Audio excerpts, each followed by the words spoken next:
मुकेश के घर में हमें सोशल इविल्स दिखाई देंगे। तो वो कौन सी फोर्सेस हैं जो इन लोगों को पावर्टी में रखती हैं?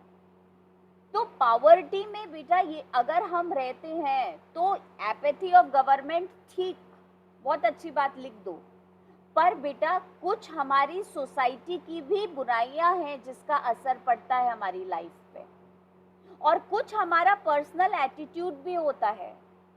तो हम ये सारी चीजें देखेंगे। एपैथी ऑफ गवर्नमेंट हमने देख लिया कैसा है फिरोजाबाद, इतनी लार्जेस्ट इंडस्ट्री है बैंगल मेकिंग, तब भी ये हाल है, उसको तो हटाओ, साइड में करो। अब तुम इंपॉर्टेंट बात लिखो, और वो तुम लिखोगे सोशल इविल्स देखो यहाँ पे, और फिर तुम देखोगे पर्सनल एटीट्यूड लोगों का कैसा है। तो पावर्टी से कैसे निकलेंगे बेटा? A frail young woman is cooking the evening meal for the whole family. Through eyes filled with smoke she smiles. She is the wife of Mukesh's elder brother. Not much older in years, she has begun to command respect as the bahu, the daughter-in-law of the house, already in charge of 3 men, her husband Mukesh and their father. तो बेटा child marriage देख लिया social evil, और बेटा आपने यहाँ social evil देखा है the male dominating atmosphere, male dominating atmosphere in the society. Women are neither free nor empowered.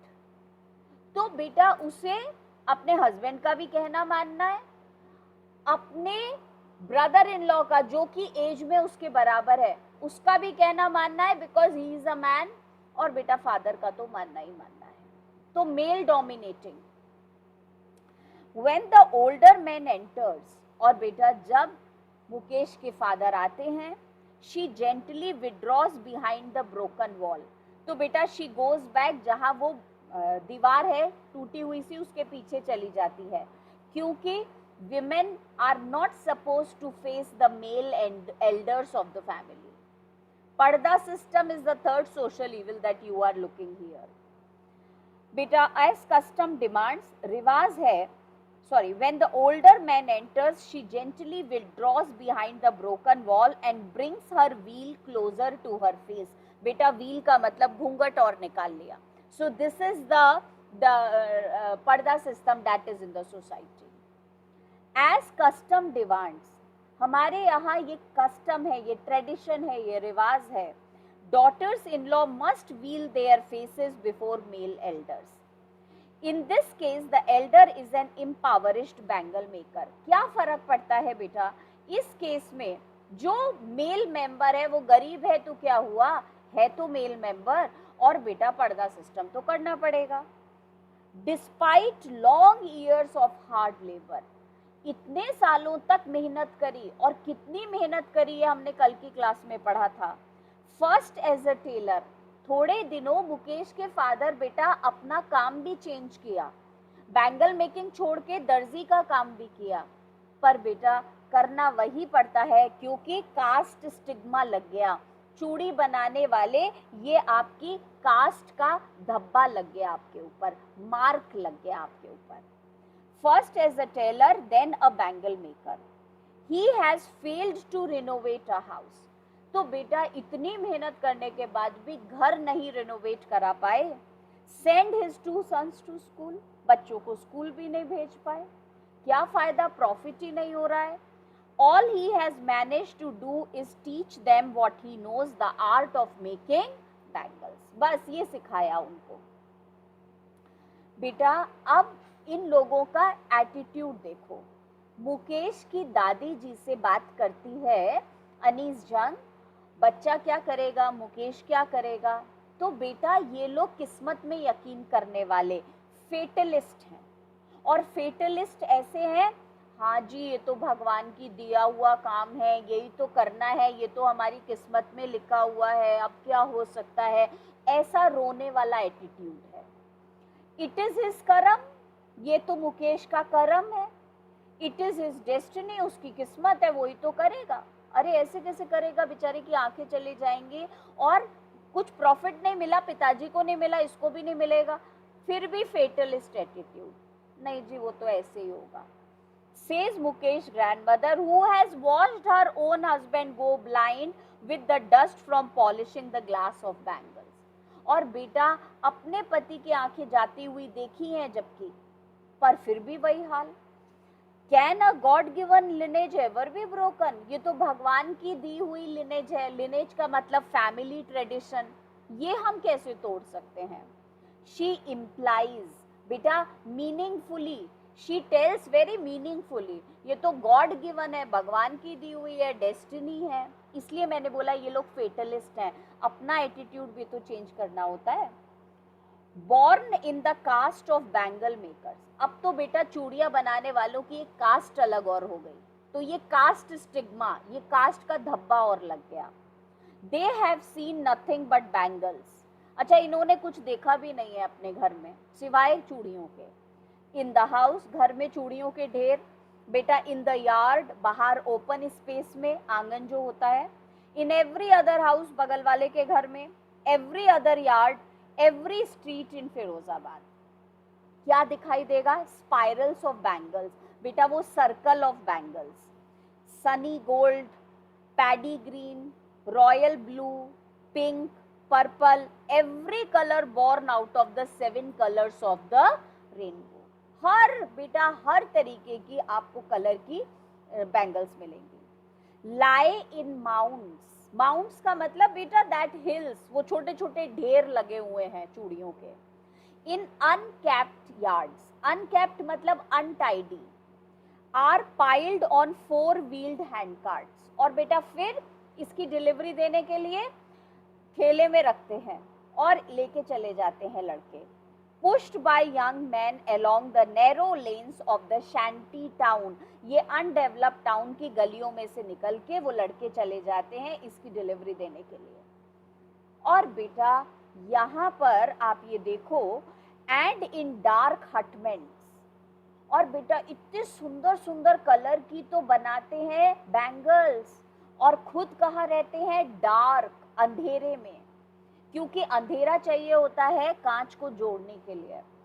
Hutments, hutments का मतलब लिखो लाइन ऑफ हट्स, और बेटा वो जो लाइन है झोपड़ियों की. Next two lines of flames of flickering oil lamps, बेटा नेक्स्ट टू का मतलब नियर. तो बहुत सारी झोपड़ियां लाइन से बेटा रहते हैं बैंगल मेकर्स, अंधेरी झोपड़ियों के अंदर छोटी छोटी रोशनी में बेटा पेरेंट्स भी बैठ के चूड़ियां जोड़ रहे हैं और ये भी बच्चे भी. Sit boys and girls with their fathers and mothers. Welding का मतलब joining pieces of coloured glass into circles of bangles. Their eyes are more adjusted to the dark than to the light outside. बाहर की रोशनी नहीं देखते हैं जितनी अंधेरा देखते हैं. That is why they often end up losing their eyesight before they become adults. और बड़े हो उससे पहले इनकी आंखें की रोशनी चली जाती है. बेटा साइड में लिखो पैराडॉक्स, पैराडॉक्स यूज हुआ है. एक ऐसी सोसाइटी जो खुद अंधेरे में रहती है, जिसका जीवन अंधेरे में है, जिसकी आंखों में से अंधेरा है, और बेटा जो बनाता है इतनी खूबसूरत हर रंग की चूड़ियां. पैराडॉक्स, कितना डिफरेंस आपको एक ही सिचुएशन में दिख रहा है. खुद के जीवन में अंधेरा और बेटा बनाते हैं इतनी सुंदर बैंगल्स.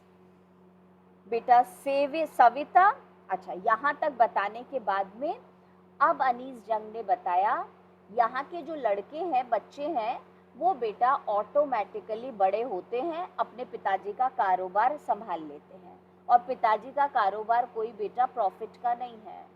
पिताजी के ऊपर गरीबी का बर्डन है, वो गरीबी का बर्डन इन बच्चों के ऊपर आ जाता है. बदकिस्मती का बर्डन है, वो बेटा बदकिस्मती का बर्डन इन बच्चों पे आ जाता है. पिताजी के ऊपर वो फेटलिस्ट एटीट्यूड है, किस्मत में लिखा हुआ है, वो ही बच्चे अडॉप्ट कर लेते हैं. तो बेटा लड़कों की तो जिंदगी ऐसी है, और लड़कियां, उनकी जिंदगी फिरोजाबाद में कैसी है, छोटी सी बच्ची होगी, शादी कर देंगे उसकी, और बेटा शादी भी कहाँ होगी, दूसरे घर में हो जाएगी जहाँ चूड़ियाँ बनती हैं, वहां जाकर के वो फिर से बेटा चूड़ियाँ बनाएगी। और छोटी सी बच्ची जब तक बड़ी होगी तो उसकी आंखों की रोशनी खत्म। और बेटा चूड़ियाँ जो लड़कियां बनाती हैं, उन चूड़ियों की उसको इम्पोर्टेंस भी नहीं पता क्या है, शादी का मतलब ही नहीं पता होता जब शादी हो जाती है तो। और बेटा अचानक से वो चूड़ियाँ जो वो बना रही थी वही पहना दी जाती हैं और उसे दूसरे घर भेज दिया जाता है, वहां जाके वो फिर बना रही है चूड़ियाँ और जिंदगी इम्प्रूव हुई नहीं है। तो बेटा ये बात समझाने के लिए अनीस जंग हमें सविता का एग्जाम्पल देगी। और सविता कौन है, मुकेश की तरह ही एक चाइल्ड लेबर है। Savita a young girl, a drab pink dress, बेटा ड्रैप का मतलब डल, डल सी एक पिंक ड्रेस पहनी हुई है। Sits alongside an elderly woman, एक बेटा बड़ी औरत के पास में बैठ के चूड़ियां बना रही है। Soldering pieces of glass, soldering का मतलब जॉइनिंग, और कांच को जोड़ के चूड़ियां बना रही है। As her hands move mechanically, और बेटा इसके हाथ मालूम कैसे काम करते हैं सविता के, मशीन के जैसे, mechanically, like the tongs of a machine, like the hands of a machine. Savita के हाथों का कंपैरिजन मशीन्स के हाथों से करा है बेटा, क्योंकि she works like a machine, speed and skill, machine कोई भी काम करती है स्पीड में और स्किल में काम करती है बेटा, परफेक्ट। ऐसा ही चूड़ियों बनाने का काम छोटी सी बच्ची सीख गई। I wonder if she know the sensitivity of the bangles, बेटा सेंसिटिविटी का मतलब द प्योरिटी, ये जो जानती भी है कि ये कांच की बैंगल्स कितनी बेटा प्योर होती हैं। She helps to make it, वही वाली चूड़ियां जो ये बना रही है इस बच्ची को नहीं पता। It symbolise an Indian woman suhaag, ये कांच की चूड़ियां सुहाग सिंबलाइज करती हैं। ऑस्पिशियसनेस इन मैरिज, बेटा ऑस्पिशियसनेस का मतलब luck bringing property, luck bringing property कांच की चूड़ियों में होती है, इसीलिए कांच की चूड़ियां पहनी जाती है। Continue next week.